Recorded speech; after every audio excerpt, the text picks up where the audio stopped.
profiter de la tribune qui nous avait été offerte à l'époque, au moment de la libération d'Ingrid Betancourt, pour mener cette action. Très bien. Voilà, parce que le micro, c'est pas terrible. À cette époque-là, on avait mené à la fois des rencontres informelles et on avait fait un tour de presse sans précédent pour essayer de sensibiliser les Françaises et les Français au sort de Gilad Shalit.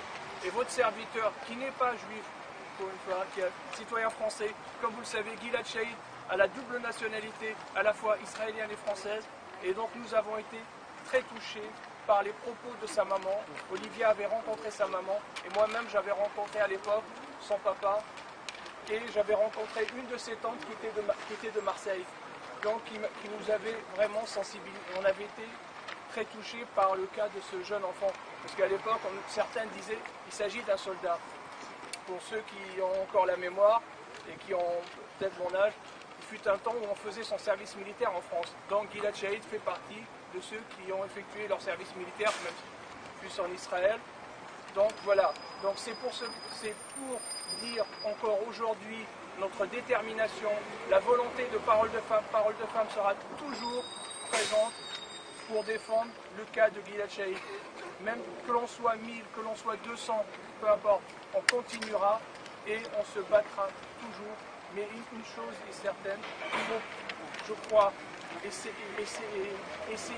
de ne pas mélanger le sort de Gilad Shalit avec la paix au Proche-Orient. Il s'agit de choses très complexes. Ici, on est des citoyens.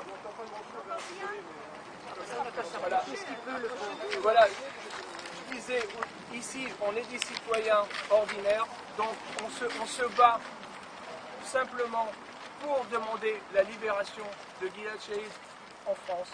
On veut sensibiliser à la fois les pouvoirs publics, on est à côté du Quai d'Orsay, à côté de l'Assemblée nationale, donc gageons que ce rassemblement citoyen aujourd'hui, organisé par des gens de bonne volonté, et je remercie les organisateurs de nous avoir donné la parole, mais ce que je souhaiterais, c'est que la prochaine fois que l'on se rassemble, Gilad soit avec nous, comme pour Ingrid Betancourt. Bravo. Amen.